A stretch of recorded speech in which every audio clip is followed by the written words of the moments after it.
Hey guys, my name is Aldas, and in today's video I'm going to be continuing my McLaren downfall series with part 2 of the 3-part series. Now part 1 went down really well. There was lots of good discussions, and you all seem to enjoy it, so that is very good. And yeah, so if you remember in part 1 we talked about the 2012, 2013 and 2014 seasons.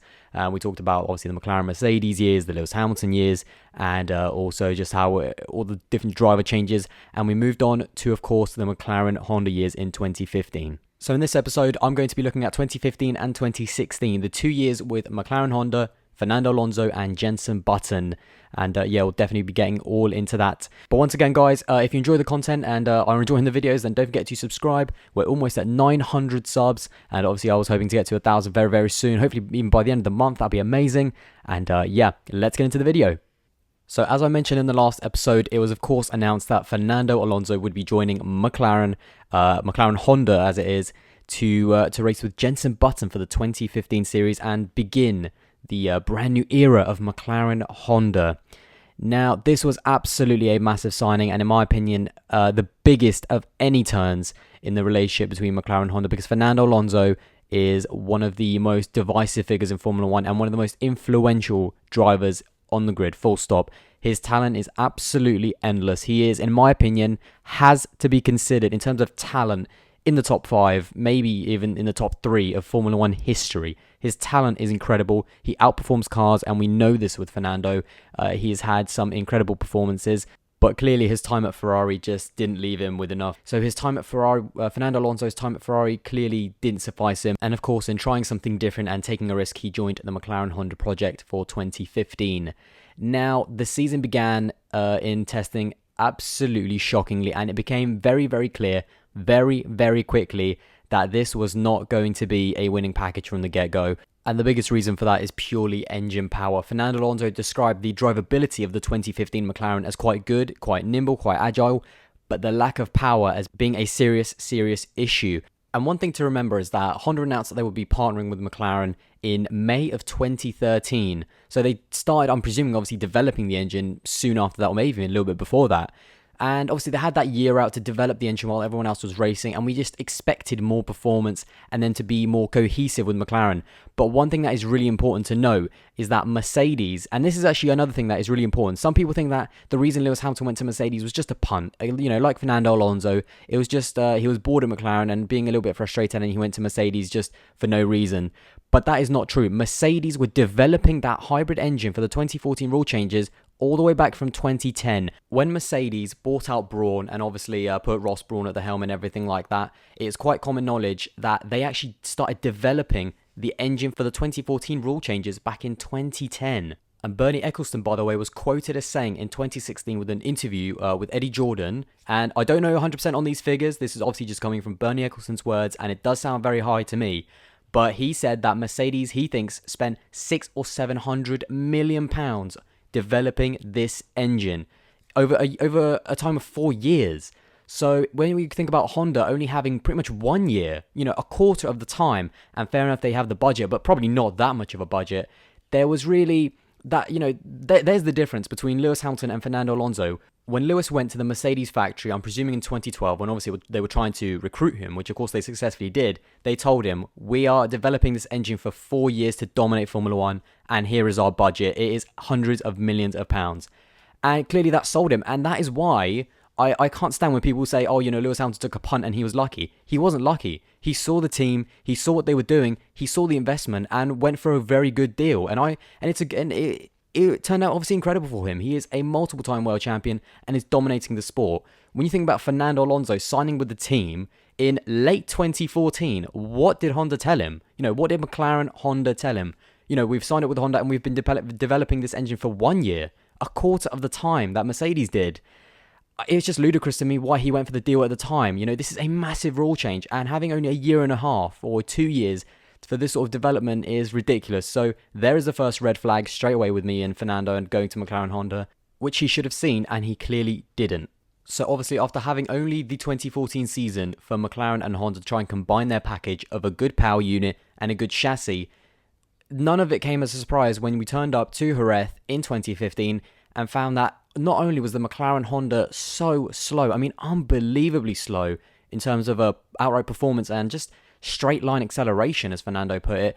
But also there was massive reliability issues as well. And clearly there was a communication error between McLaren and Honda. Clearly there was just something wrong, and McLaren just weren't being told of how poor the power unit was doing on the dyno by Honda.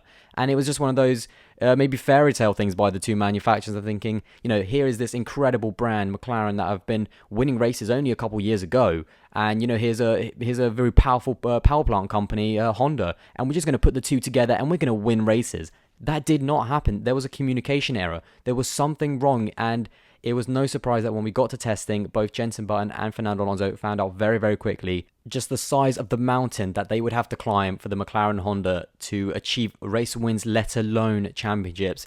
And trust me, Mount Everest is tiny in comparison to the sort of mountain this team would have to climb to win and beat Mercedes. So obviously, right from the off, we knew that this project would be definitely a long-term project and that it would struggle with the season. But we just never knew how much. And when you have McLaren Honda turning up in 2015, they finished second to last in that season. And this is McLaren. This is a team, like I said, in 2012, when I think this whole issue began, were winning races and challenging for championships. And to finish second to bottom, only to Marussia, who didn't score any points, and fair enough, McLaren scored 27. But yeah, that was just ridiculous. And then there was also a bit of a story of some kind of weird crash that Fernando Alonso had in testing, which actually meant he couldn't start the first race in Australia. And it was actually the reserve driver, Kevin Magnussen, who started the race, but didn't even get to start the race, actually. His car broke down on his way to the grid in McLaren Honda's first ever showing. So absolutely horrible. But as far as Fernando, well, I don't think he would have cared too much because he wouldn't have even been able to start the race. And in terms of speaking of Fernando and his reliability, that was the biggest shock, I think, that season. The performance was bad enough, but the shocking reliability was even worse. In a 19-race season, Fernando Alonso either retired, did not start, or was basically qualified to finish, but didn't actually finish the race in 11 races. In a 19-race season, he only finished 8 races. That is ridiculous. That sort of reliability is absolutely shocking. And fair enough, obviously not all of those. I think some of them obviously were crashes, but most of them were reliability issues that were absolutely shocking. And Jenson Button did end up finishing ahead of Fernando Alonso, but it wasn't by much. Jenson Button ended up finishing 16th and Fernando on 17th, with Jenson getting 5 more points. But even Jenson had 6 non-finishes. So it was just ridiculous. And clearly, Fernando Alonso was not happy. And this is where having Fernando Alonso is a blessing and a curse. And anyone who knows him as a racing driver and as a person knows while he is quick as hell and will deliver results, he has a massive negative impact on the team. And that season in 2015, he was expecting to win with McLaren Honda, and he definitely showed his emotion when he wasn't. There was so many radio outbursts, disgracing Honda and just pulling them down, which is ridiculous. That is the sort of thing Ron Dennis should have slapped out of him immediately, because you cannot disgrace your engine manufacturer like that. And, what is it, in Canada 2015, he said that they were racing like amateurs. And then, of course, the most famous, which was, of course, in Suzuka, of course, Honda, their home race in Japan, GP2 engines, GP2, while being overtaken by absolutely everyone in the midfield, let alone the back of the grid. And Fernando was as smart as a whip. He knew exactly what he was doing, and he hurt the team massively. Now, in the 2016 season, the season obviously they're second in Formula 1 as McLaren Honda, they actually had a much better showing. They actually ended up finishing 6th in the championship and clearly made massive progress.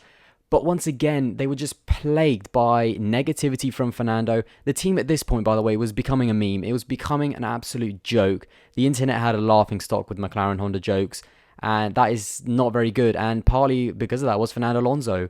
But happily for him, he had a bit better reliability, but it was now the turn of Jenson Button to take so many DNFs. Not as many as Fernando in the first season with McLaren Honda in 2015, but still a very, very big, sizable amount of DNFs for Jenson Button. And of course, he ended up retiring at the end of there, sort of ending a really bad time that he had towards the end of his career at McLaren Honda.